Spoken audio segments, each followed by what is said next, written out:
But here's the thing. I tried to explain to Matt, in my opinion, I could be wrong, but Holzhauer became so big, it wasn't like, even though ultimately it was spoiling a movie, very similar thing, or spoiling an episode of your favorite show, like a finale or something.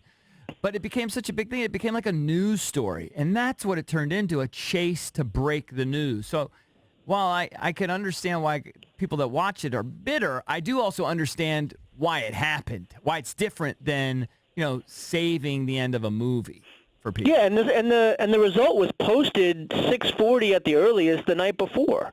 So it wasn't like we were out there and just like, oh, you know what, we're going to ruin Matt Valdez's life. Right. It was a story, and it was out there. Well, what about Joe Schmo's life in Fairfax, who doesn't check Twitter or Washington Post? If he doesn't check Twitter, then there's no spoiler. Well, that frequently, where he might go on it for 2 times during its day, is looking forward to going home and watching it. Matt, we're in a digital world. We're in the 21st century. It's time to catch up.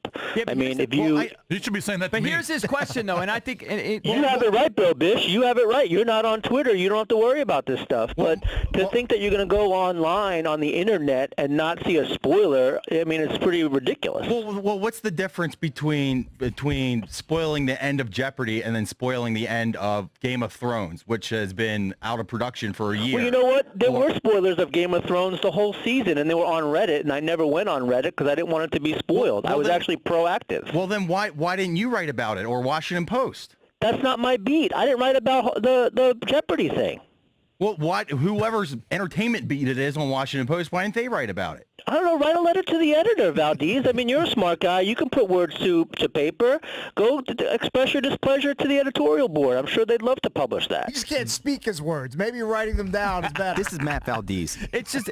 Do you agree though? It became a news story. Of course it was a news story. It was a huge story. But, you got to remember, would have had his run now as opposed to 20 years ago. I mean, we would have known how that turned out, too. This isn't like something that the world conspired against the Matt Valdez's of the world. It was just, it's a news story. It was out there. For some reason, Alabama puts new Jeopardy episodes on at 9:30 in the morning.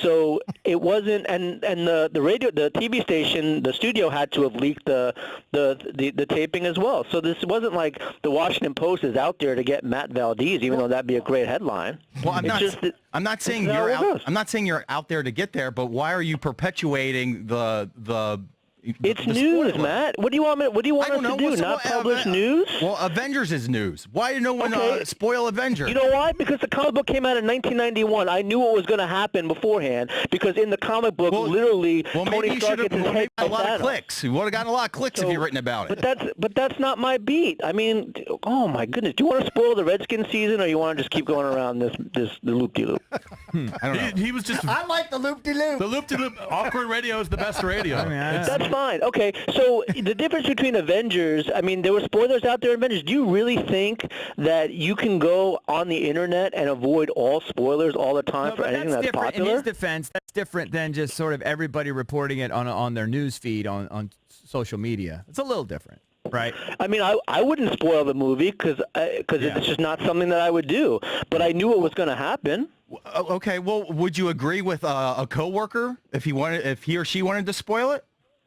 Look, I don't police other people's Twitter. Like they're entitled to tweet whatever that they want. I know. And if I'm really concerned about it, I don't go. I wasn't on Twitter for like 24 hours before Game of Thrones because I didn't want it spoiled.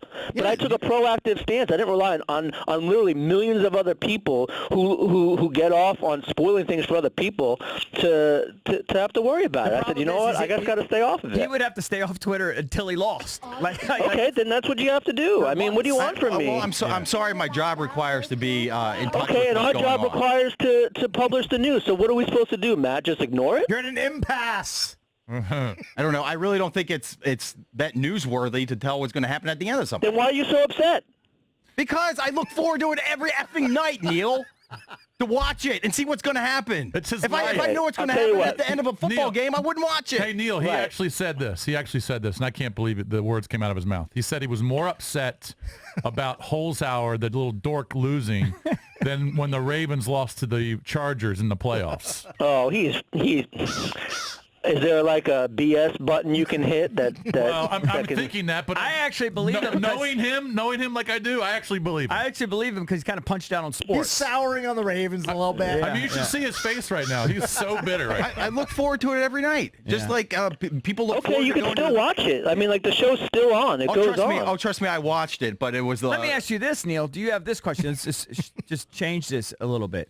Do you, obviously it was leaked from somebody like within the production company. Yeah, blame. right? You got to blame Jeopardy for No, it. I Right. do. I blame... It was a calculated leak on their right. So they're going to end up getting more clicks, more views, Blame whatever. Alex Trebek. Yeah, yeah. Let's call him on the phone. Do you have his number? Let's just yell at him this morning. All right. Anyway. All right, so let's get you All right, on we're the Dunsky. We're Dunsky on that over-under on the skins. We talked about it on the show for a couple days. 6.5 is a number. I sort of instinctively had thought, and I don't know if you heard us talking about it, but that, let's say Haskins starts. There's a lot of pressure to start. I didn't want it to be spoiled, so I haven't been listening. Right. It should be more snarky. That's his last dig. Is that the last dig? All right. Everyone, Yeah, I'm good. everyone I has love that last Valdez, by the way. I really do. I love Valdez. I know. Yeah. See, It's this is fine. where you're supposed to say, I love Neil. He can't bring himself to say that. I said it for you. I'll tweet him. Okay.